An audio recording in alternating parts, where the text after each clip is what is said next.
I'm Mick McCarthy. And I'm Tony Pulis. And welcome to The Managers. I'm a very competitive person. Like, you can see the way I played. Like, winning is everything. Yeah. And me and Kieron were competing for the same position. Like, it's plain and simple as that. We was playing against Villa, I think it was, and then he could have squared it to me on a couple of occasions, and I could have scored. So I've shouted, like, just pass me the bloody ball, do you know, like. Yeah. And then he was like, what are you going to do, or something along them lines, and then so that's it, just red mist. So then we're on a plane, just one of them little ones you just would have been on myself, little 50-seat or whatever, little propeller things. We're driving along, take off, climbing, then all of a sudden, bang, like this big, massive bang. And then now, the smoke coming in now, like it's just filling up the plane with smoke, things on fire. And then all of a sudden we start going down. So then you think, okay, this is a good thing. But you're just constantly looking and thinking, right, it's going to blow. Because you watch the movies, they blow up, and then that's it, it's over, innit? Like, that's the movies, and that's what's in my head.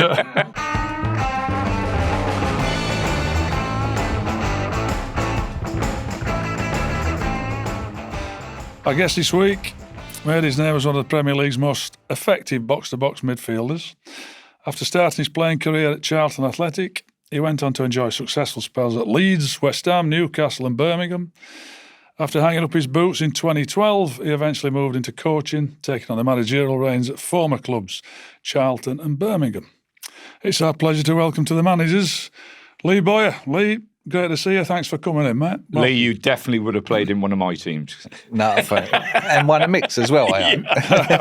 Good to see you, man. So how did it all start? As a schoolboy, give us the start and then we'll work through it. I was around 6 years old, I think, and there's a club that probably a lot of people know called Simrab in the East End. A lot of players that have come to the top and played in the Premier League come through that team. Muzzy Izzet, Bobby Zamora, John Terry, like there's some good players that came through that. Yeah. So, I started there as a kid. My dad also ran a team on a Saturday. Simrab was on a Sunday. So I played for his team on a Saturday. So, yeah, that's where I started, playing at Wanstead Flats and places like that. Was Dad a big influence? Yeah, massive influence. I don't think I would have got to where I did get to without him and his support. You know, he pushed me. There's a fine line, isn't there? Like, I see parents now on touchlines when I go and watch academy games and whatever. And I think there's a fine line where parents want to push their kid because they see the rewards, which rewards the family as well. Yeah. But in back in them days when I was a kid, my dad pushed me, but there was the line and he never crossed that line. But thankfully he pushed me because I managed to do what I done. You can understand it, can't you, with them now, the rewards that are there. Yeah. But I saw it and I used to hate that. I mean, even my dad, he didn't come and watch me very often, but when he was on the sidelines, he would drive me mad. You know, yeah. But he was only encouraging me. There wasn't the rewards that there is now in terms of the finance of getting into it. No. It's like a family thing, isn't it? If they can get your son into football and get to be a Premier League footballer, they're made for life. Yeah. And you see agents now, they don't just offer like the player, look, I'll get him a good contract. The agents want these young players and it's like, look, I'll get you a house, I'll get you a car. These are rumours that you hear. Actually, I don't know, but I think they are. Oh, I think the promises are there. Whether they ever get them or not is a different matter. But so that was as a child, that's your childhood playing. Let's start at the beginning with your pro career, though. During your playing days, you worked under some top names and really good names. Curbs, Alan Curbishley, who we had on, he's brilliant. Yeah. Howard Wilkinson, George Graeme, David O'Leary, Glenn Roder, Bobby Robson, Graeme Souness, Alan Pardew, Gianfranco Zola, Alex McLeish, Paul Jewell. Did you have any bad ones? Because they're all... No. Wow. Come on, you can tell the truth here now. They all had an influence. Who had the biggest influence, do you think? They all had an influence in different ways. But going back to it, like you've named some unbelievable names here, but the only negative one, let's start with a negative. Go on, then. The only negative one for me was Zola. Oh. And reason being, and there's quite a funny story behind this. Well, come on, give us it then. I think it's funny. So when Curbs was in charge at West Ham and he was doing well, and then we had new people take over, and then they brought Zola in. And I was sitting on the physio table, like getting strap-ins to go out to training. And he walks in, says hello to everyone, walks around and shakes their hand. And then he gets to me and he said, the first thing he said to me, he didn't even say hello. He was like, I've still got scars from when you kicked me. So I was thinking, okay. What did you say? Good. This ain't the start that I was looking for. And to be honest, not long after that, I think I played 1 or 2 games, and then he was like, no, you can go.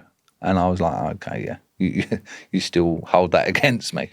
But I'm sure I wasn't the only person that kicked him, you know, like that was the only way you could stop I couldn't it. have said they were queuing up to kick him when they played him. It's whether they managed to catch him and kick him. Yeah, you I obviously did. got close enough. So.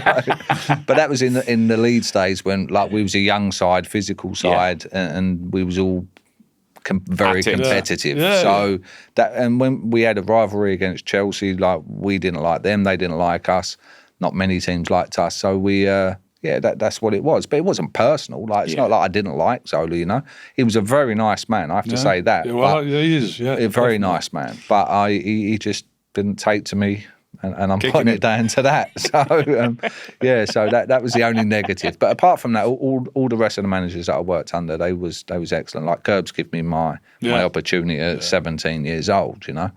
Oh, you had a great time at Charlton, didn't you? Great time. And Keith Peacock was a big part of that as well. You used to know Keith, like he was behind the scenes. He was in charge of the reserve team at the time, because it's not that anymore, is it? But the reserve, so then I was still going to play with men, like when I was 16, 17, and he was good, and Curbs gave me that opportunity, you know. Well, it says here at 18, you enjoyed an incredible first full season as pro under Curbs, scoring 14 goals in 52 matches. Wow, 52 matches played at 18. I wonder if anybody does that now. Can I just come in on that? In the academy now, they go through to 21. Yeah. I think they should be playing with men at 17. Yeah. And if they're good enough, they come through. Not keep them going till they're 21 and never, ever touch playing against men. In what? Oh, I agree with you. I don't know what you think, Lee. Yeah, the old reserve league, I think it was perfect because you had the old players, like the older ones. Like I was playing with Pards, like in a reserve game and training with them all the time. And then you realise, like, physically, okay, you're going to fall a little bit short, but you get used to that physicality quickly, and then you either sink or swim. Yeah. And then the thing that does drive me mad a little bit since I've been manager, because obviously I was that kid that was coming through. When you go and you've got some young kids coming through at your club, then they're like 20, 21 years old, and they're saying, late developer and he's not ready yet. And I'm like, and I've had these discussions with the academy managers and saying, well, he's 20 years old, he's 21 years old. Like, if he ain't getting in there, he ain't getting in at all. Yeah. Like, when I was 17, I was there in and amongst it. 18, I was playing the reserves then. When I joined Barnsley, 100 years ago, but it was the reserve team, it was the Midland League. And you're playing against blokes who, and I got bashed about a bit. Is any wonder I became somebody who bashed other people around later on? I was getting retribution for all the stuff I took. Some people take that as a negative, but what you learn is that when you're playing against bigger, stronger people, is that you move the ball quicker and you move quicker. Otherwise, you do get caught. And I think that's something that you learn. It's inherent in respect of starting at 16, 17, playing against men. Yeah. You learn it straight away that you have to be. Absolutely. And if you don't, or you make mistakes, they tell you. Yeah, they let you know. But now it's like you're scared. You learn the dark arts as well. I was playing with people like Colin Walsh, you know, like a proper pro, like a pro that's been around the block, and then I'll be playing with him. And if I give the ball away now, he's got to run. He's getting a bit older now, and he's got to run because of me. Yeah. And he would tell me, do you know, I'm thinking, I ain't giving it away again. Like, he's going to Pards, you know, like all them older players. That was brilliant with older players.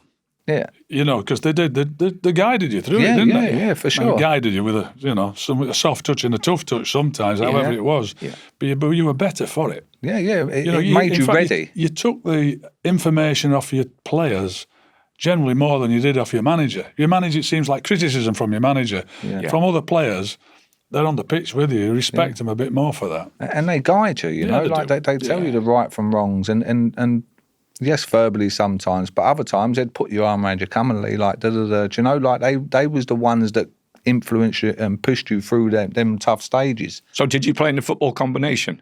Yeah, in What was that like again? Yeah, that was hard, but it was good. Yeah. Because you learn. Like, you have to learn quickly. What we're saying is Curbs puts you in at 18. You've gone through all that. Yeah. He sees that you're ready at 18 to play in the league. Yes. And which is brilliant, you know. So, and I said, 52 games as an 18-year-old. Can you imagine now? You got to rest them and take them out. They've had too much. You might get cramp. Anyway, I know we're two old curmudgeons. We do get onto this, you know, how it used to be. So in the summer of '96, you joined Leeds for 2.8 million, which was a British record fee for a teenager. Howard Wilkinson leaves soon after and is replaced by George Graeme. George is known for his hardline approach with players.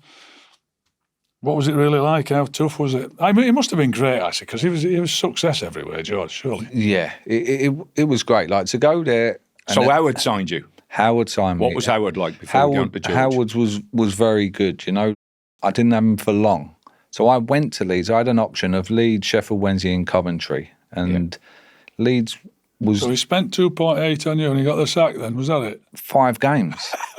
So I'm not apportioning blame to you in any shape. I like to think it wasn't me, but we got thumped. Let's just clear that up, shall we? The 5 games in, and we lost Gary McAllister in the summer. So he was a big part of the reason why I went there. Because I thought, okay, I'm a 19-year-old kid.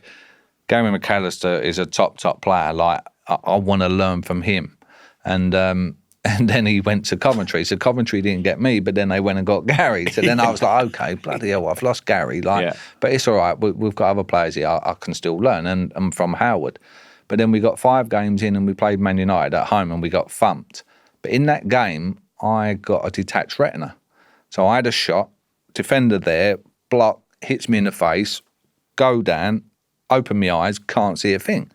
So I'm thinking, oh, this ain't right. So I'm rubbing my eye. That must have been scary, that. Scary, Wow. So I couldn't see a thing. So cut a long story short, like, I had to go have an operation, but I hadn't been home since the summer. So I was like, okay, I'll come back Monday. I'm meant to be going home this weekend. And the surgeon was like, no, you don't understand. You've got to have the operation now. Like, you're blind in one eye. So I was like, okay. So I had the operation, woke up from the operation, and then Howard had left. So then I'm thinking... Did you think it was a dream? I'm thinking... he had gone blind. He couldn't see him. So that had me one eye. I'm watching the telly, Howard Wilson leaves immediate effect, and I'm sitting there and I'm thinking, okay, doctor comes in, he's like, operation went well, okay, when can I get back? Well, we don't know, we're going to have to see how it goes. If it don't go right, that's it, unfortunately. The rehab from that was certainly quite tough, was it? Could you not...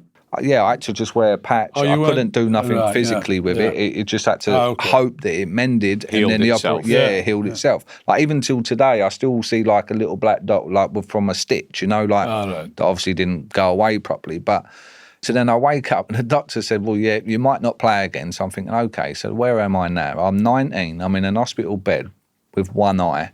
The man that brought me here has left. Like, what am I going to do? The player who I came to play with has gone. Like, what am I going to do? And then George came in, and he was great. Like, he said, when I come out of the hospital, he was like, look, Lee, no problem, go home. I think it was like 8 weeks. I couldn't do nothing for 8 weeks wearing this patch. So he said, go home, be with your family. So I went home, and when I came back, got back into the side, and then I was doing well. Like, I was scoring goals, I was assisting. And then George said to me, right, you're not going to play now. And I was like, what do you mean? I'm thinking, well, why ain't I going to play? Like, I'm scoring and assisting. Like, I'm doing well. He said, no, until you do both sides of the game, he said, you won't play. I was like, okay, but I got brought here to get forward, score goals, create, whatever. But now you want me to do the other side as well. And he was like, yeah, you won't play until you do that.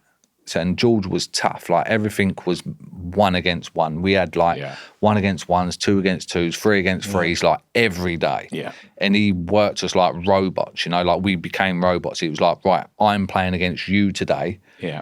You can't win. I have to win. Like, and that's how he then made me into this all-round midfielder.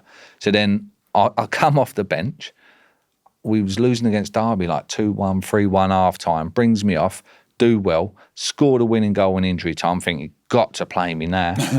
No, you're still not playing, you're still not ready, like, until I mastered the other side of the game.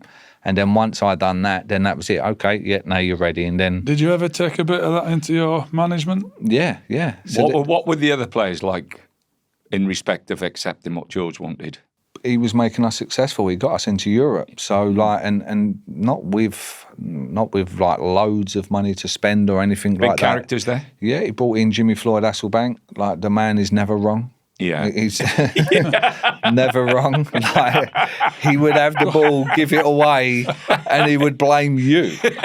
And you're like, hold on, I've not even touched the ball. I was here, just pass it to me here. You pass it there. We've got to get him on, by the way. Jimmy Floyd, I'm telling you, like, the man lad. was a great lad, but quite a selfish fella. But Yeah. strikers Well, are. forward. Strikers are, you know, like every Yeah. striker I've played with, they're selfish. But Jimmy just took it to another level. But a great lad, like, lovely fella. Scott, he's both footed, Yeah. unbelievable. His left foot was stronger than my Yeah, right yeah. foot, like just powerful man. I was just thinking though, so having your eye done, Yeah. your midfield player you wanted to play with left, the manager who signed you left, and nobody ever talks about this. You had a plane crash as well at Leeds. What was that? Yeah. So that was under George. yeah. So I'm back in the team there. And It was a then game after West Ham, was West it? Ham, we Flying played out, West Ham away on a Monday night, and we was doing well at the time. And then we went there, Upton Park, Monday night. Horrible it was, and we got beat convincingly, maybe 3-0, something like that. And every time, to be fair, George used to let me stay down after a London game so I could see my family, because I'm still only like 19, 20. Just interject that. I'm surprised actually that because the lads here, the West Ham mad, I'm surprised if you lost, the result wasn't in. You know, I should have said, oh, by the way, you lost 3-0 against West Ham. Yeah. But they've omitted that, I think, just because it's a plane crash we're talking about. Yeah, so. yeah. They weren't old enough then, Mick. They wouldn't have been around then. Go on, tell us. That must, I mean, That was mad. how has it affected you as well? Go on, tell us since Yeah, so being on a plane that I still crashes. flying. I still fly because I'm not just going to stay in England. Like, Yeah. I'm not just going to stay here. It's freezing cold. I know, but It's it's all right what saying happened? that. It Tell must us, have been tell us, terrifying. tell us. Tell us, go on. Yeah. So now we're in the plane. Jules says you can't stay down. You've got to go back. You're in tomorrow. So I'm like, okay. So then we're on the plane, just one of them little ones you would have been on them yourself, little 50-seat or whatever, little propeller things. And we're at Stansted. So then obviously it's dark because it's been a Monday night game. We're driving along, take off, climbing. Then all of a sudden, you hear bang, like this big, massive bang. And I'm sitting, so I've got Rod Wallace in front of me, who's on the wing door. And obviously that's where the engine is. So I'm literally sitting here, I'm looking at this thing on fire, like this engine on fire, like it's probably 30 yards away. I don't think we from should me. be laughing, actually. I don't realise. I know. You got to laugh because Retrospectively, you know. I'm still sitting here, so I laugh about it. But That's what I mean. but I'm at the laughing time- because you're still here. yeah. But so we're climbing and we're still climbing and the thing's on fire and everyone stands up, gets out of their seats, shouting at the top of a voice, "Take it down, take it down." It's just gone AWOL on the plane. And then big Robert Mullinard, remember, big Dutch centre half. So he stands up, he says, "Everybody sit down, calm down." So everyone's like, yeah, okay. So we sit back down. And then now the smoke coming in now, like it's just filling up the plane with smoke. Things on fire. And then all of a sudden we start going down. So then you think, okay, this is a good thing. But you're just constantly looking and thinking, right, it's going to blow. Because you watch the movies, they blow up, and then that's it, it's over, innit? Like, that's the movies. And that's what's in my head. So now I'm thinking, oh my God, like, that's it, I'm going to die. Like, and then we end up crash landing. But then the front wheel, because we come down at such too fast and too steep, the front wheel breaks. And then so now we go into the dirt. Like, you can feel it just bouncing. Yeah. So then now I'm thinking, oh my God, now we're buried. Like, we're buried under the dirt because you don't know. Like, your mind's just going mad. And now the thing's still on fire. Rod Wallace tries to go out the door where the fire is. And it's a free-for-all. Like, we had Peter Risdale was a chairman at the time. He was at the front of the plane, but his son was at the back. Oh, wow. So you got Peter now trying to run around to get his son. Yeah. It's a free-for-all. Everyone's just running around, pushing each other out the way. Things smoke, can't see nothing. It's just like, it was just madness. And the plane was like really Stuck in the ground. Yeah, tipped upwards. So then the back is so high. Anyway, so David O'Leary, he gets out that door, like the other wing. So then I know he done it because he had a bandage the next day, like superhero, like he opened the door, he had his arm in a sling, like you can imagine, can't you? But he did get the acclaim for that for the hero. Yeah, he was first off, mate. He was off and gone. Well, like anybody else would have been if he could. Yeah, for sure. I would have been the same. So anyway, then I jump off onto the opposite wing to Rod, and then jump down, and then everyone's just sprinting off. But there was a director that was at the back, I think, sitting with Peter's kid, and then Peter's boy, and then the director ain't jumping off. It's too high. Like he was a big man. And he's like, I ain't going. And one of the players behind him just booted him off, like literally kicked him out the door, because they're all queuing up behind him and thinking this thing's got to blow. Like we ain't got time to negotiate what's going to happen. Like two broken legs is better than being burnt. The man was just on the floor at the bottom of the plane, and everyone just jumped over him and just run away. Like it was just crazy. But what they did say is the fireman, they said you was lucky, another 30 seconds to a minute would have blown. Honestly, yeah, that's what they said. I mean, lucky doesn't actually do it justice. And we were so lucky that we was at Stansted, because Stansted is the longest runway in Europe, I think. So we was able to go up, bang, and then re-land. Yeah. Wow. The Managers with Mick and Tony is powered by BOYLE Sports, the home of the early payout. And why is BOYLE Sports the home of the early payout? I hear you ask. Well, with BOYLE Sports, if your team goes 2 goals up, you win. Job done. You're getting paid out. Singles, ACCAs, bet builders, it's all covered. And this also means that we need to reconsider some crucial games across your careers, Mick and Tony. In fact, I'm going to take you back to the Britannia Stadium, Halloween 2009, the first time Mick McCarthy meets Tony Pulis in the Premier League. Stoke go 2-0 up, but Mick, your Wolves team come back, draw 2-2, and I'm sorry, Mick, I'm taking the point off you. Because of BOYLE Sports' new laws, I'm afraid Stoke won that game. Congratulations, Tony. Thank you. There you go. So get paid out as a winner if your team goes 2 goals ahead, even if they go on to win, lose or draw. 90 minutes only, applies to singles and multiples. 18 plus, T's and C's apply. Back yourself with BOYLE Sports, the home of the early payout. Head to boylesports.com or download the app to find out more. Did David take over from George then? Yeah, David took over from George, yeah. He did, 98? He says his assistant, Dave Lady, takes the reins. It can be difficult for an assistant as they've had different relationship with the players, but how did David navigate that? Was he really did well, didn't he? He was successful at Leeds. Yeah, he was successful. I think what helped was that he knew the players, and George had started to introduce the younger lads that was coming through. I was still young, but then you had like your Harry Kewells, your Woodgates, your Ian Hart, Paul Robinson, Alan Smith. Well, they all came Good through. group, They came through together, and George was the one that was introducing them. So then basically David said, well, I think the way he looked is, if it ain't broke, don't fix it. Yeah. And just carried it on. And we was a hard-working team and a physical side that worked hard, but we was a good group, and he just let it ride, because David was close with us because he was the assistant. Yeah. The assistant always seems to be a bit closer. Yeah, he was a good coach. And then he brought Eddie Gray in with him. Oh, yeah. And Eddie was very good as well. Yeah. So, and then I think Eddie, and then Roy Aitken. He brought Roy Aitken in after that. Well, Roy's a great lad. Yeah. I played with him at Celtic. Great lad. Yeah. So he had good people around him. Eddie obviously knew the club inside out.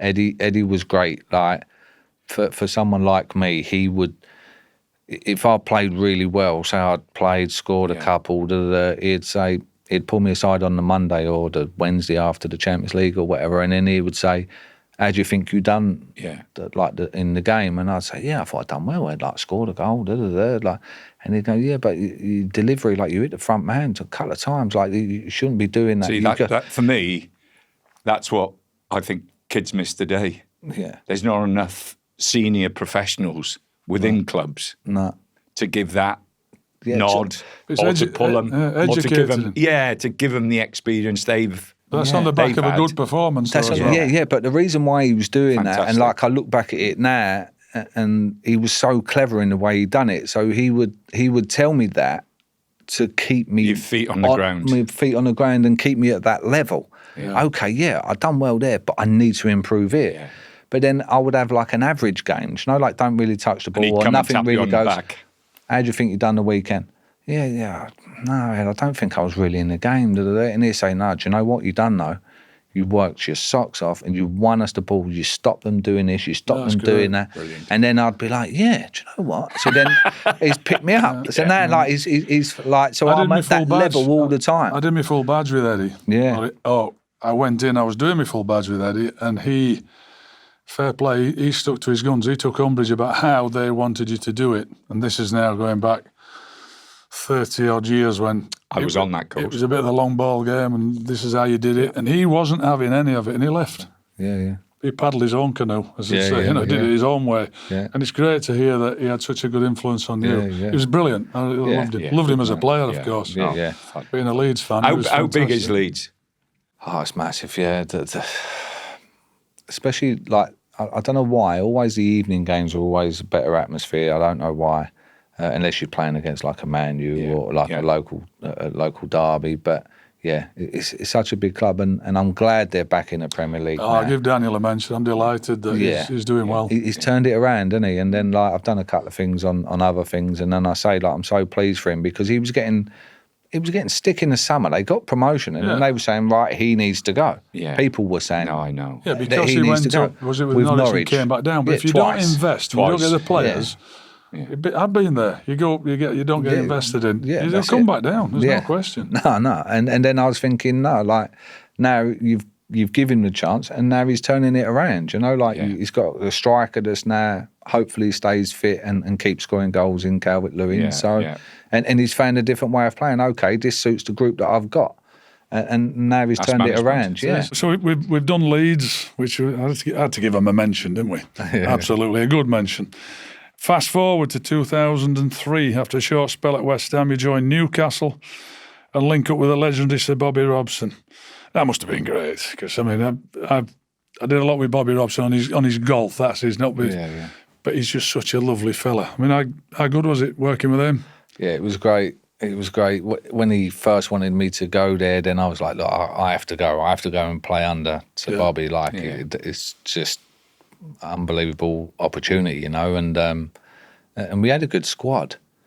The thing that stands out with me the most is because people were saying because he was getting a bit older then, I think he was like 70 or 71. And then they were saying, yeah, like, he's losing his mind. And I was thinking, no chance. Hey, be careful now, because there's a couple of us here getting a bit old, you know what I mean? Yeah, and I'm feeling that now. So, but I was like, no, like this was when I was there for a little bit, you know. Yeah.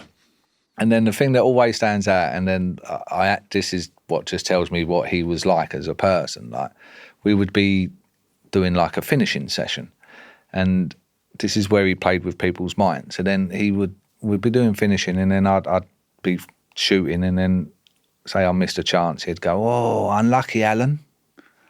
So I'm thinking, Alan? Who's Alan? So then we had one person at the club called Alan, and he was like the helper. You know, like when we're shooting, he was collecting the balls behind the goal.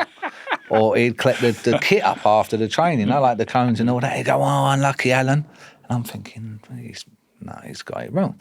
So then anyway, someone else will shoot. Over the bar, gone miles.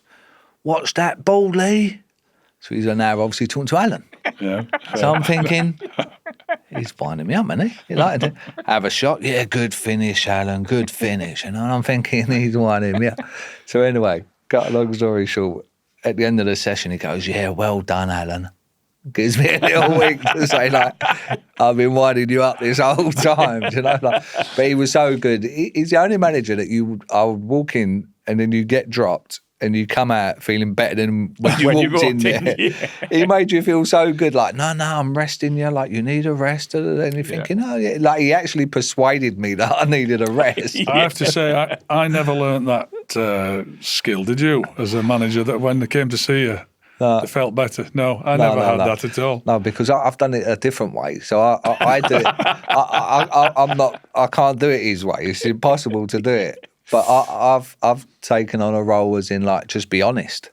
So then when they come and see me And I always say to the players when I first speak to them, look, I will be honest with you. Because the one thing I did hate... Can I just say that? As players, we all loved that, didn't we? Yeah. Until they were honest with you. Yeah, but that's all I ever wanted. So if I get brought off, I'm getting brought off for a reason. 90% of the time, it ain't tactical, is it? It's like you're struggling. Yeah. And then when I come off, then tell me, like, look, you struggled today, and then I'll be like, yeah. Like, I get that because we all know when we're playing well. We all know when we're playing bad. Well, I'm not sure everybody's that way. You get some players who they've played badly and they still think they've played well. Yeah. No, but that's how I think. I think, like, yeah, that's what I know I've played well or I know I've played bad. If I played bad, just tell me I played bad, yet you're not playing this week because you was off your levels, like whatever. So Bob was good at easing you down. Easing you down. Yeah, so that was his method of just bringing you down. But then I've taken it a different way and I'll just try to be honest with the players, and I say to them when I first speak to them, look, if you ever want to come and see me, then like just be prepared for the truth. Now we're talking about you as a manager. It was a comparison. Obviously, you had that big bust-up. Yeah. And the fight on the pitch. Yeah. How would you have handled that as a manager? Is this with Kieron Dyer? This is yeah. This is the thing with Kieron. So then we was obviously, like, as you know, I'm a very competitive person. Like, you can see the way I played. Like, winning is everything. Yeah. And me and Kieron were competing for the same position. Like, it's plain and simple as that. And then if I was doing well, if Kieron was injured, then, like, maybe he didn't like it. I don't know. Maybe he did. But when we was playing in this particular game, I just felt like there was a build-up where... Of tension between the two of you. Yeah, I just felt like there was certain occasions he should have passed me the ball. Do you know, like, it's plain and simple as this. Like, people might think outside the box, like, oh, there was something wrong with the two of you.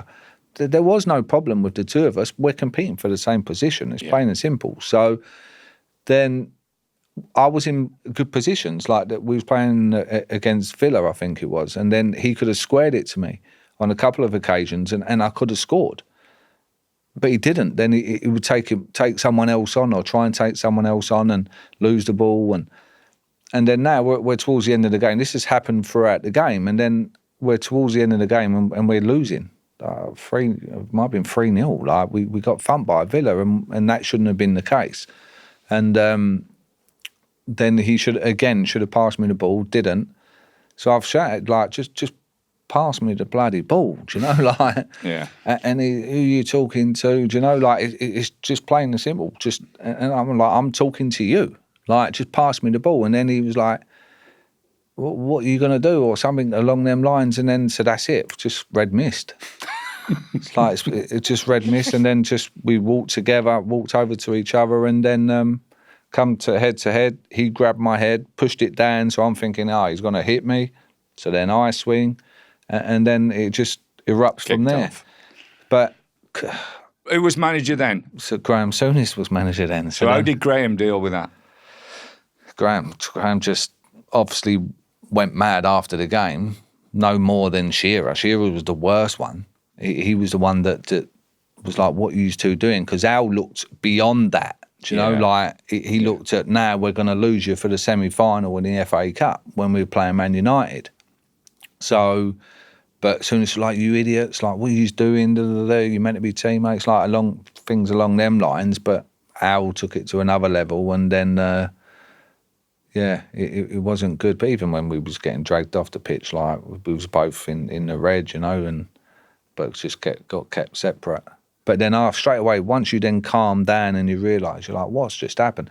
It's like the fans weren't even there. Do you know? Like, it was just madness. Like, you see it on the training pitch all the time. How many times have you managed and your players have had a little scrap? Like, it happens all the time. Kind of don't mind it on the training pitch, though, because you want them to be aggressive, you want them to be competitive. Yeah. But, it always gets broke up. Have you ever seen a fight in the training ground? No. Very rarely. Everybody piles in and stops them and get in. And it's... but I mean, how many games did you miss? Did you miss the cup finals, the semi-final? I missed 6 of that. I missed 6 after that, yeah.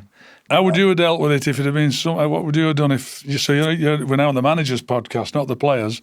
Yeah, so as a manager, I think I would have just handled it the same way. Like, things happen, you know, like there's moments of madness, and then you just got to say, right, the pair of you, sort yourselves out, and now you got to get on with it.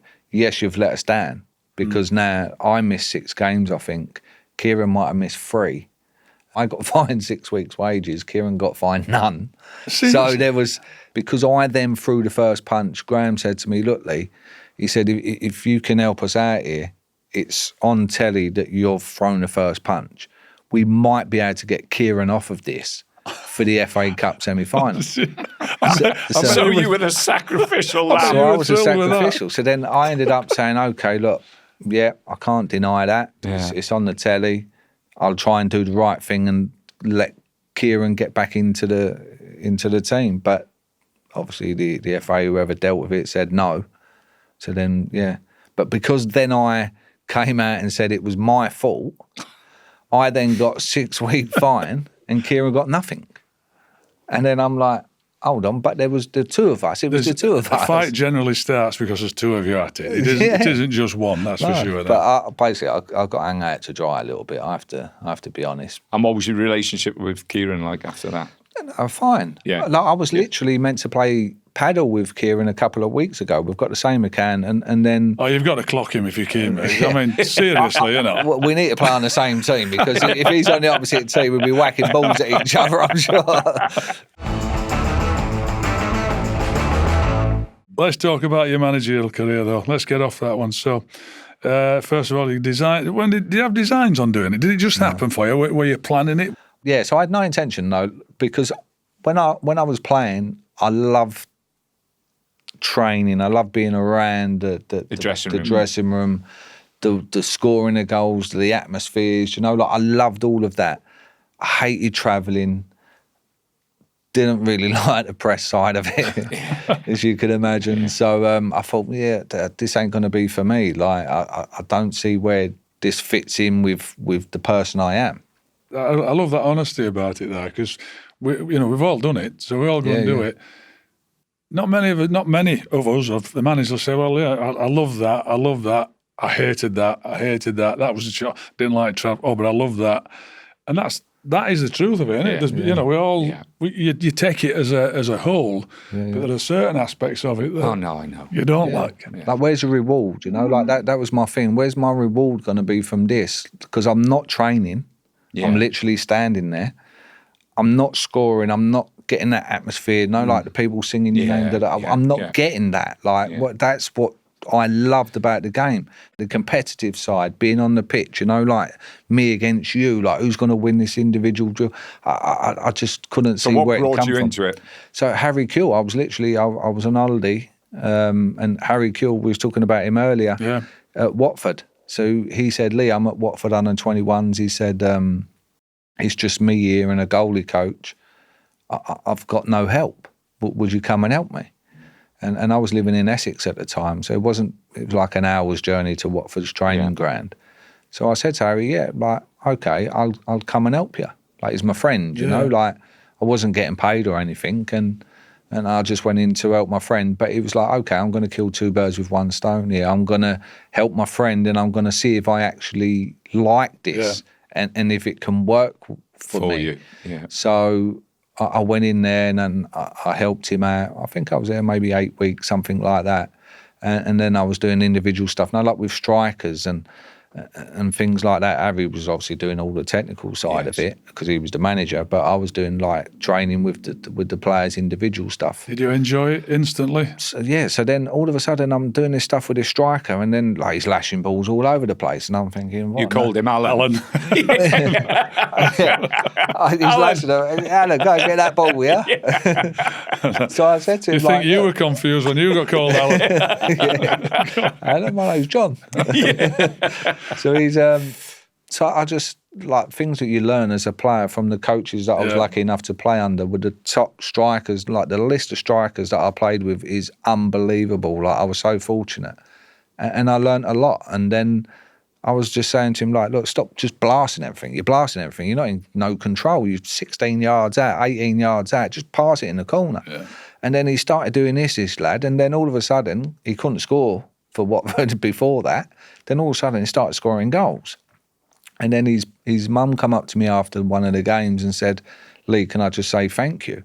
Like, the work you've done with him, he's improved so much. Like, he's absolutely loving it. Like, he's scoring goals." And I come away from that and I thought, okay, this is my reward now. It is rewarding, that, isn't it? This is what I get. Yeah. This is what I'm going to get back from it. So then that's where it went from. It went from that. I thought, yeah, like I'm improving this kid. I'm passing on my knowledge that I was lucky enough to get. Yeah. And I'm watching this kid grow, you know. So and then it went from there. What was your first coaching? Was that with Carl at Charlton? You went back to Charlton, didn't you? Yeah. In 2017.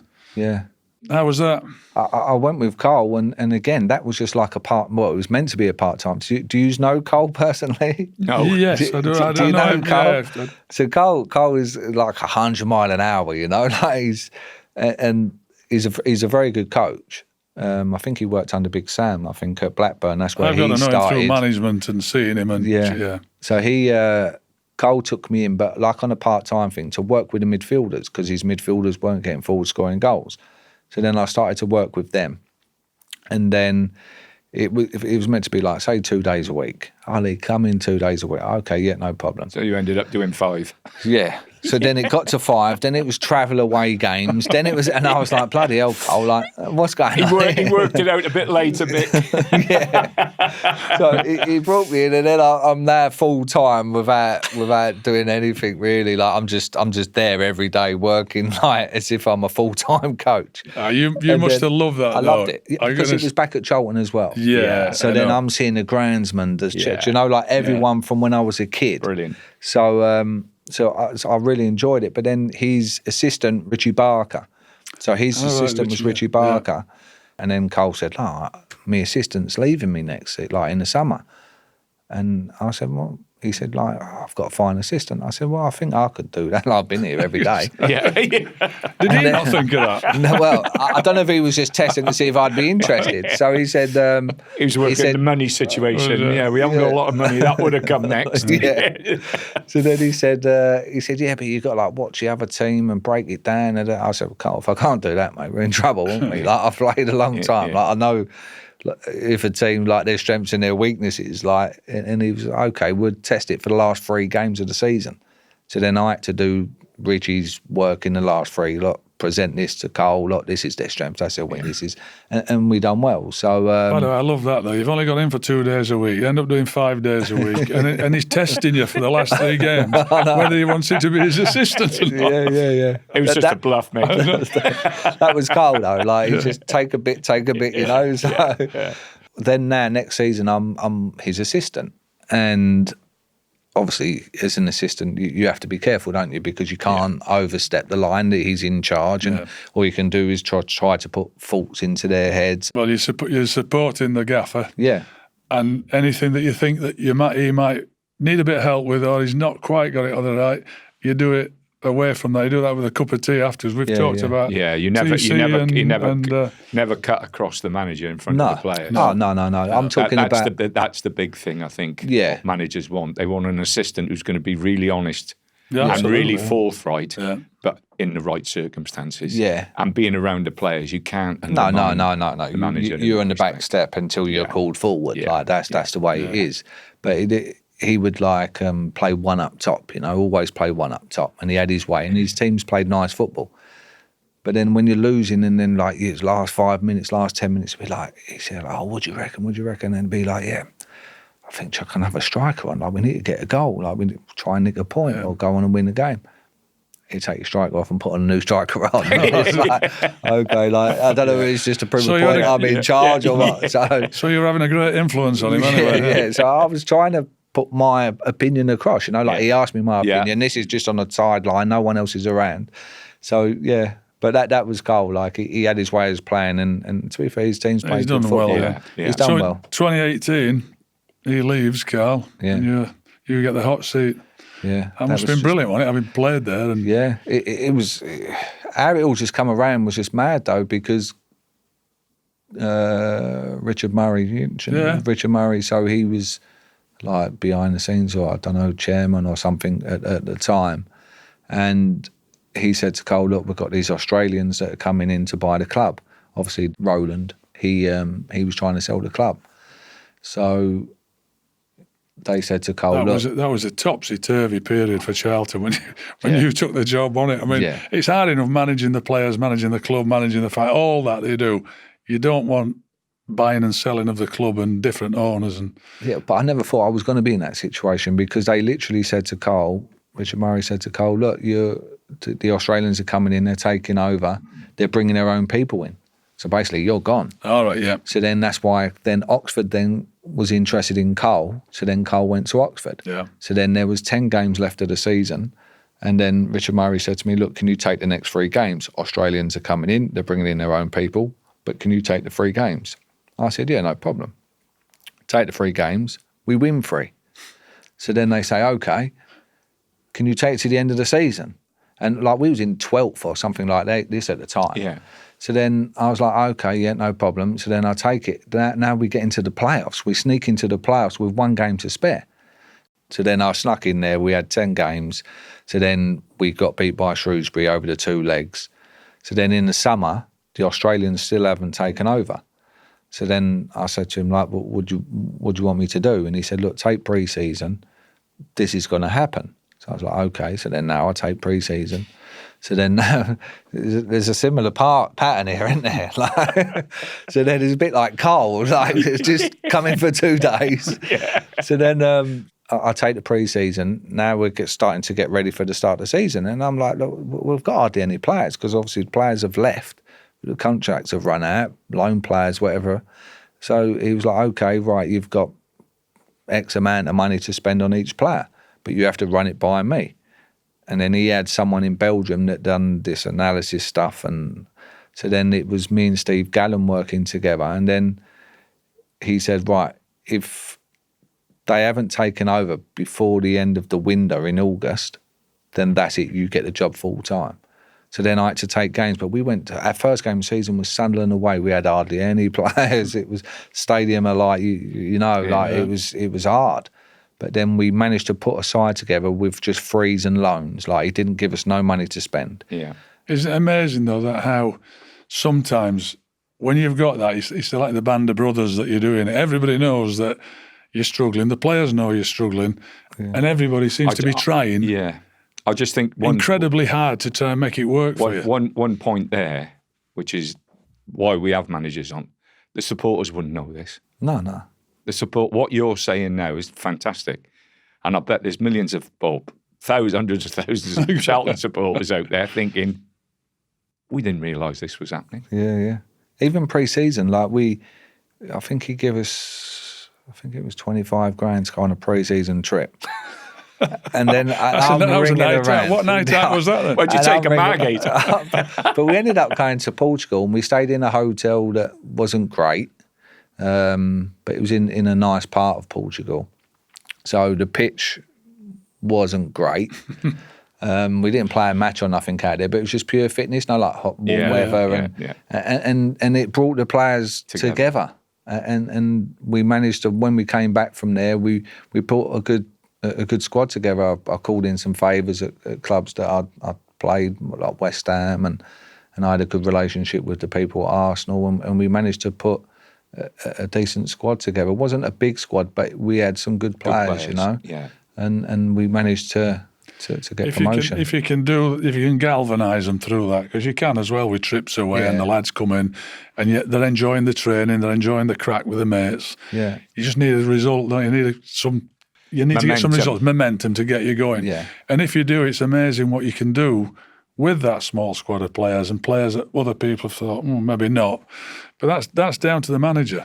That's you that's doing that. Yeah, man management, I think, is a massive thing now, because you've got the temperament of players today is just madness. Like when we was players coming through, like you just wanted to play, Lee. You weren't worried about the money. You just wanted to be a footballer. Yeah. You know, Mick, you'd be the same. My wife was earning more than me. You know, I wasn't in football for the money. I was in football because I loved the game. Yeah. And I think our generation, it was that. You could earn more money outside if you wanted to. Yeah. But we wanted to be footballers. Yeah. You know, I was never top league, first division, like you two rich so-and-sos. But, I was just an am and egger. you know, who was just enjoying being there every day to play football, being able to train, to keep myself fit. You know, I can remember John Kirk, who was the physio at Bournemouth. I signed for Bournemouth, signed a 3-year for Bournemouth. He come and sat me down. He went, "Hey, listen, you're the luckiest person alive. People up the north of the country save all year to come down here for 2 weeks. We're actually paying you to be down here. Forget the football. Look at it from that point of view." Can we just clear something up? There you go. Those people up north weren't going down to see you. Let me just clear something up there. We were happy at Scarborough and Skegness and Cleethorpes. Don't even think about it, mate.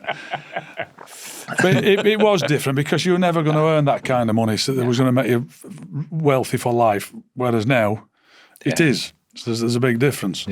But I love that story that you get these players, a group, and some come in that might be misfits elsewhere, but they come in and you galvanise them through your own management technique, skills, whatever it might be, how you do it, and get a good team out of it. It's brilliant. I take my hat off to that all the time. It's fantastic. Kemp used to always say, "Tom, listen, we're not buying at Blinking Crufts. We're going to Passy Dogs home. we're grabbing the spares. You know, you're not off the top table. You're not going to be eating off the top table. No. The scraps that are dropping, catch a couple of them. Try and get them, The only thing with them, like there's a reason why they're dropping, you know. Like I know when I went into the Championship, when we got promoted, we would bring in players and we weren't offering them much money, but you know they could play at that level. And they had a point to prove. Yeah, but they also have like an injury record. Do you know, like you know you're taking a gamble because you had no choice. It was either have him that can cope in this league, but he might break down here and there, or you take someone that's just not good enough because that's all you can offer them financially. So, and that was the hard thing for me. Once we went up, we went up. Chairman wasn't happy because we still hadn't sold the club. And it was just madness. You're thinking our budget was less than 5 million in the Championship. Like it was crazy. And we still nearly stayed up. It was just the last day flipping playing Leeds away. I was hoping they'd do us a favour, but they didn't. The Managers with Mick and Tony is powered by BOYLE Sports, the home of the early payout. And why is BOYLE Sports the home of the early payout, I hear you ask? Well, with BOYLE Sports, if the team you back goes 2 goals up, you win, job done, you're getting paid out. Singles, ACCAs, bet builders, it's all covered. And this means we need to reconsider a crucial game in your career, Tony. I'm talking, of course, about the 1999 playoff final when your Gillingham team were 2 goals up with 5 minutes to play. Obviously, that means, in the eyes of BOYLE Sports, you have now won the Second Division playoff final, 1999. Congratulations. Thank you very much. And also, West Ham won the 2006 FA Cup final, which is great, and commiserations to Liverpool for not winning the 2005 Champions League. And obviously, now Gillingham have won the 1999 Second Division playoff final. Commiserations to Nicky Weaver and Manchester City. Yes, get paid out as a winner if your team goes 2 goals ahead, even if they win, lose or draw. 90 minutes only, applies to singles and multiples. 18 plus, T's and C's apply. Back yourself with BOYLE Sports, the home of the early payout. Head to boylesports.com or download the app to find out more. So we're having all that then, Lee, chatting about, you getting into management and how it was working for you and doing it on a shoestring. Charlton come so close to surviving in the Championship, but agonisingly get relegated on the final day of the 1920 season. You tell us how tough it was. Do you think you could have done anything different? Because I think, I've been there and I've always analysed it afterwards. What do you think? Could you do anything different? Would you do anything different if you could go back? No, I don't think I could have done anything different. I think the players gave everything every time. Like that is one of the good strengths that I have. Like I draw everything out of them. They've always given me everything. It was really tough because a lot of things happened that season. So our owner sold the club.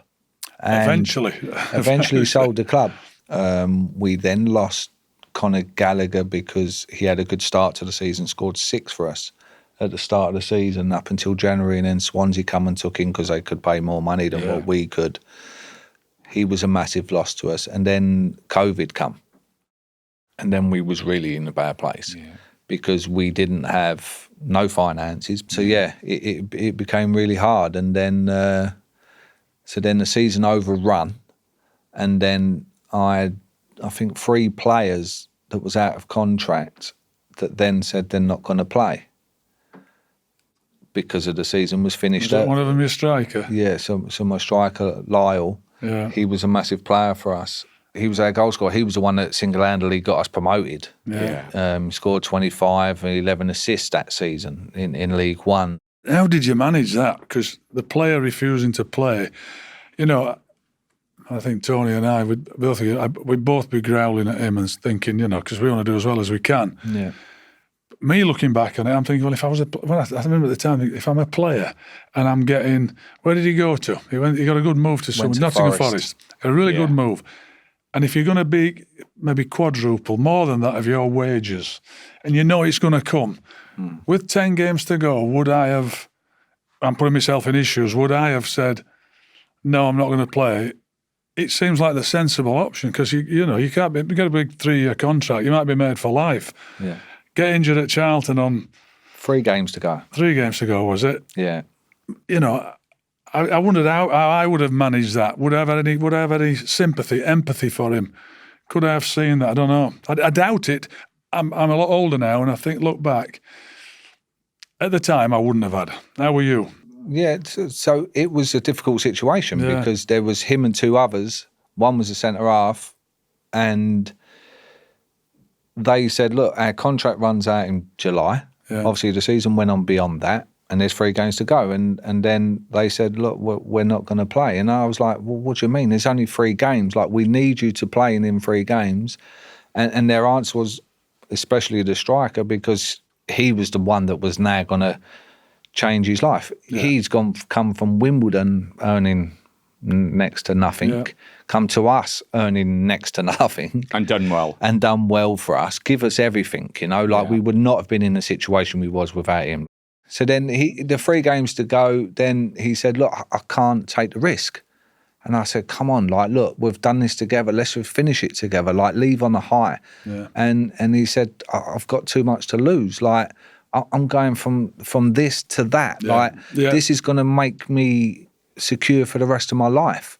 And I was like, yeah, but you're now going to leave and no one's going to appreciate it. How much was the agent involved in that as well? The agent wasn't really involved. He said, look, you can't change this. Like, you're not, unless you're going to give him the same match that. And we obviously couldn't do that. I bet you feel differently about it now. Yeah, because I know that if he'd have played, then he would have scored a goal in them 3 games. And then that 1 goal could have kept us up because that's all it was. And so, yeah, obviously it hurts. And it was hurting me at the time. Yeah. But I know that I've been a player, you know, and I understand where he's coming from. But at the same time, I look at it from me, on my point of view, what would I have done? I would have played. Yeah. Like 100%, I would have played them 3 games. Yeah. Would I have took the risk in getting injured? Yes, I would have done because that was the person that I was. Yeah. But I understand the reason why he done it. Does it make it any better for me and the football club? No, it didn't. So, Lee, the following season, you have Charlton back in contention for promotion from League One, and then Championship strugglers Birmingham City come calling in March 2021. What convinced you that this was the right move? They were just above the relegation zone when you joined, so that's a tough one. Was it a better job, do you thought? Was it an opportunity? Or had you had enough at Charlton? Don't think with hindsight now. No. Think back to that time. To that time, I felt like... Sorry, how many years had you had at Charlton then? How long had you done it for? 3 years, yeah. Yeah, and a lot. It had been a real roller coaster, hadn't it? To be fair, that's an understatement. So you went to Birmingham for stability, then, did you? Well, just asking. Yeah. So my first question. So then, obviously, Birmingham came in, and my first question to them was, "What's your financial situation like?" Because I know the season before they had a 10-point deduction for financial fair play. All right. So I'm thinking, okay, I don't want to be where I just was, like in the same situation, like not having nothing to work with. And the answer was no, we are fine there. we've sold Bellingham and we're in the green and everything's good. If you can keep us up, you will have money to spend and you can bring in your own staff. So I was like, okay. So there is no problem. And they was like, no. I said, okay, I will keep you up. There's 10 games to go and I think that I'll be able to do this job. And they was like, yeah, great. So then they said, do you want to bring any staff with you now? And I said, so who you got here at the moment? And then they said, we've got guards. He's like one of the coaches because it was Karanka before me and it was all Spanish. So the goalie coach was a British fella, Tony, and guards was like behind the scenes sort of thing. So I said, I'll tell you what, I said, we've got 10 games, let's not complicate this. I just need guards to be alongside me. I'm going to bring guards to be my assistant. I said, because he knows the players, he was playing there not long ago, and he knows what they're going to bring. So I can just get a lot of information off of him. That's fine. Just me and guards. So they was like, okay.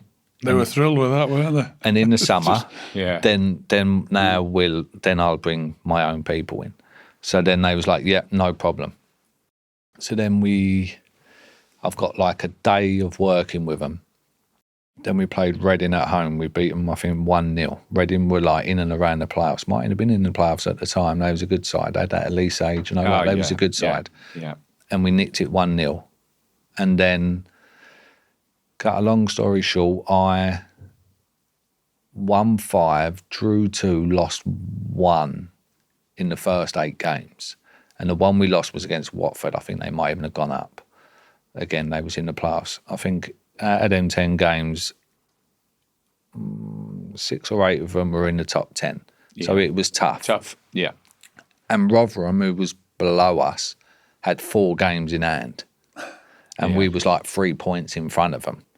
So then I was like, okay. Everyone was like, what are you doing? Like, why are you going there? They're going down. Yeah. I was like, no, I think I can do this. So just come back to that 4 games in hand. When everybody's looking at the 4 games in hand, aren't they? But if they're in the bottom 3, if they get 4 points from them 4 games in hand, that'll be about as much as they get. Yeah. But everybody looks at them, and especially the home. Oh well, we've got 4 games in hand, and you're going, got to win 12 points. 12 points, yeah. I think we was 3rd bottom, and Rotherham was a place above us. Might have been a goal difference or something. So you've got to have an unbelievable run. Yeah, which you obviously did. We won 5, drew 2, lost 1. I think I think that's what happened. And so now we're safe with 2 games to go.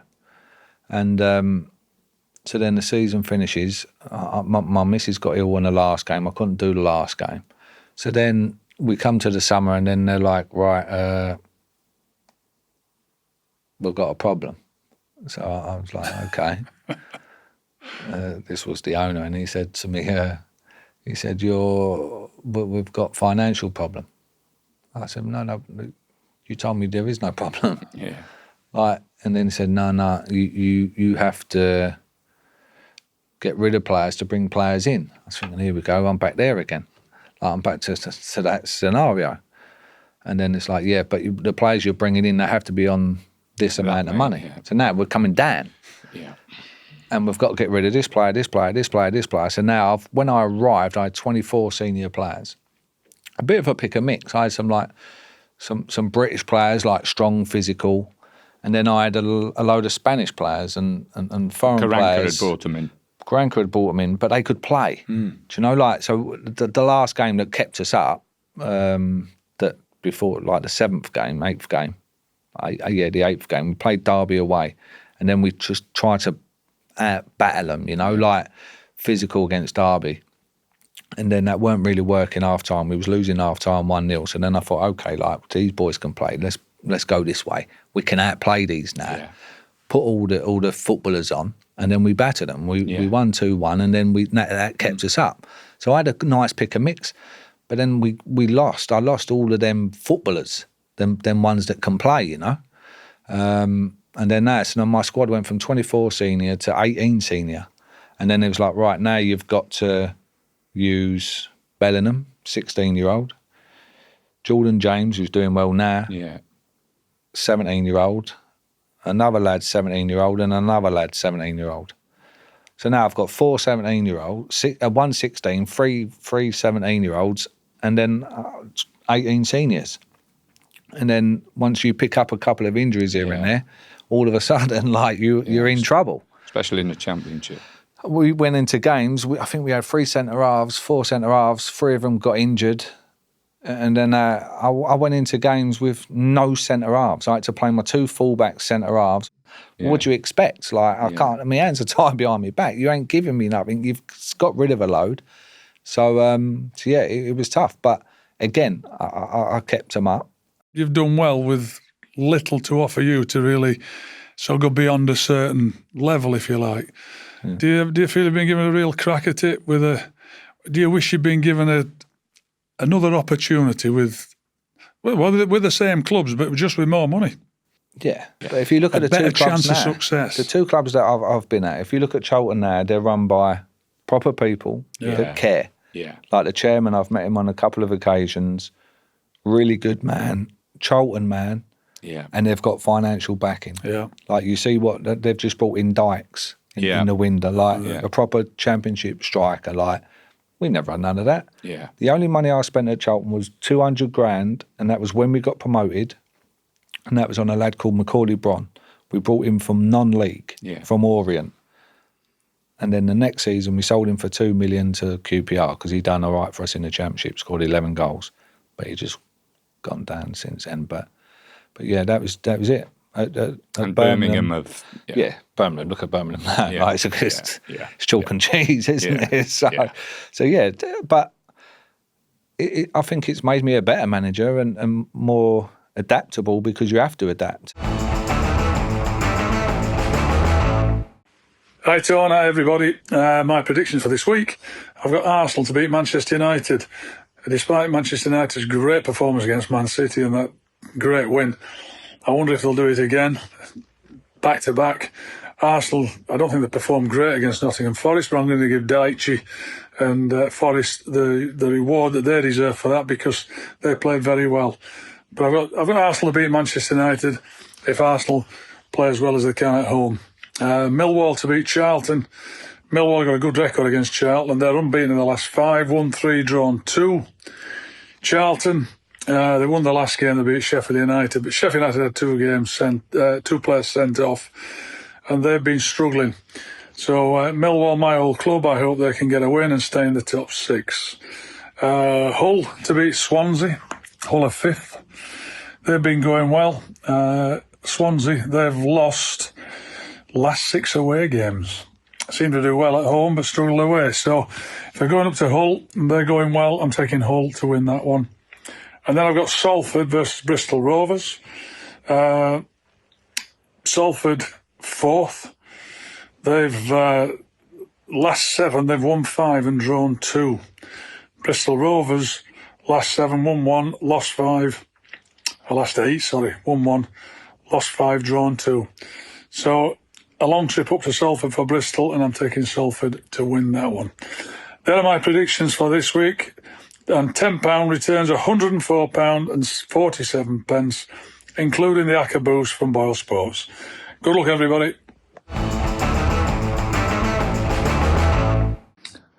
Well, after a long day looking at the fixtures for this weekend, these are the 4 I'm picking.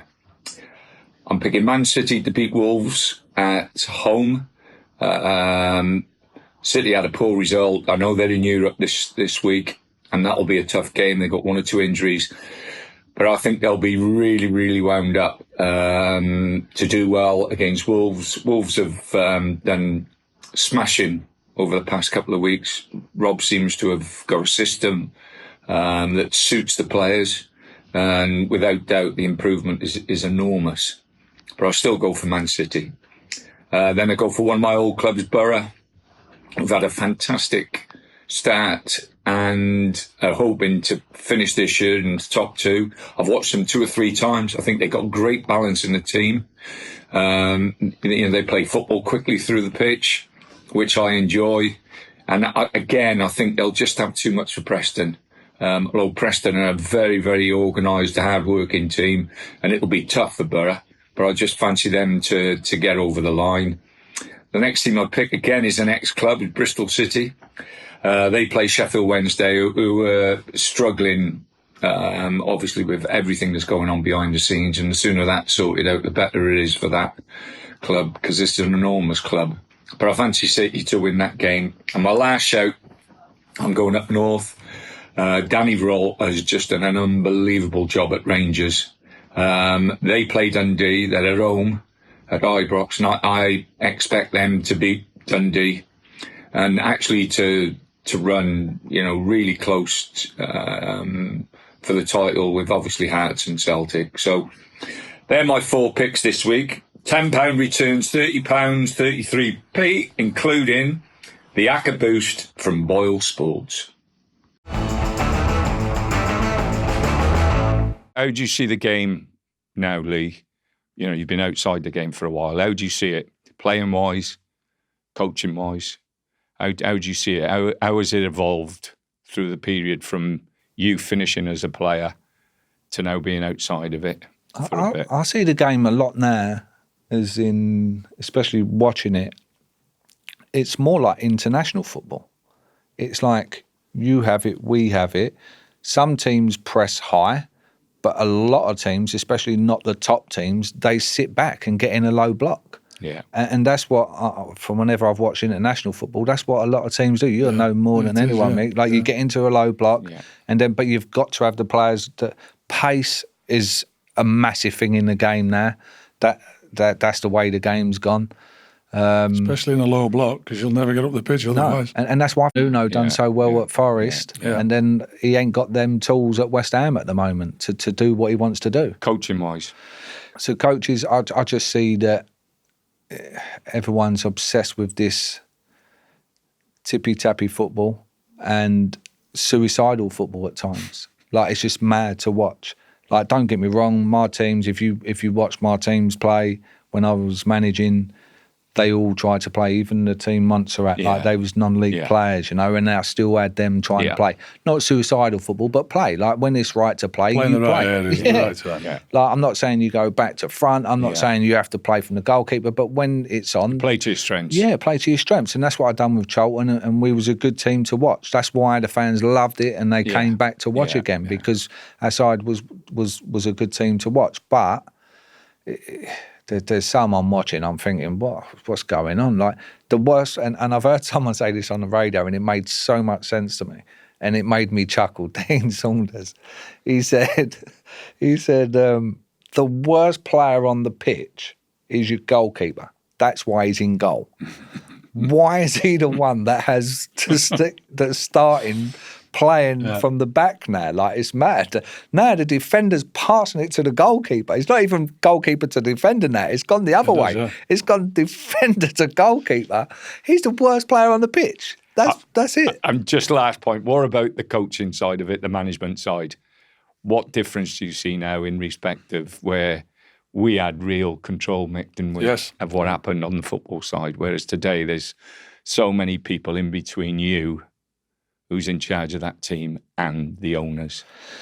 Yeah, that's again, when I was at Charlton, it was okay because the owner, he wasn't really that interested. Yeah, he let you do it. He let us build a team. Don't get me wrong, there was someone that we had to answer to, and we managed to build a very good team. And then Birmingham, obviously, there was no building. Guards then went from my assistant into the role that he's still in now, because the owner was saying at the time that you have to go through guards to come to me. I was like, but he's my assistant. I can't go through my assistant to come to the that's not the right way. Like it don't work like that. And then I think it's a lot harder now for managers because there are people getting enrolled for these different roles that I don't even see what they're bringing to the table. But scrutiny as well, and social media and everything else that goes on now has made it far more difficult, I think. Yeah. Would you fancy another go? Yeah, because of the rewards. See, what we was talking about earlier on the show. Then the rewards. I know the financial rewards are good, but let's forget them. The rewards of getting pleasure out of every day of seeing a team. That's my rewards. That's what I'm saying. That's the rewards you're talking about. I'm just trying to clear that up for anyone who's listening. I understand what you're saying. It's like getting these players together, get training with them, getting them a good team, being involved in that squad when you're winning games, and being successful. There is nothing more rewarding. And of course, then the financial games comes with that. But you've got to do that first, and that is so rewarding for everybody at a football club. To watch them grow and bring everyone together again, because wherever you go, 9 times out of 10, unless you're very lucky, there's something wrong somewhere. You know, you've got to rebuild something. And I've done it at Charlton, I've done it at Birmingham. Charlton especially, because the fans were so disconnected to the players. It was just, it wasn't the club that I left as a kid. And I noticed it straight away. So that was my first thing. And by the end of the season, the valley was full and bouncing. Before that, when I took over, there was like 9,000 coming to the games. So that's what I'm saying about rewards, like seeing players develop and improve and go on.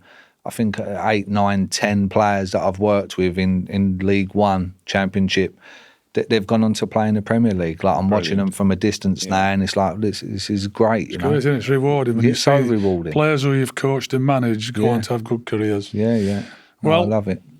It's been a delight having you on, mate. It's great to see. I haven't seen you for a long time or heard from you, so you must be hiding somewhere. I don't know, but it's been brilliant. Thank you for coming on. You've been a great guest. Very honest as well. We've enjoyed you being in it, mate. As a player and as a manager. So Thank you. Thanks for coming on, pal. Thanks for your time. Thank you.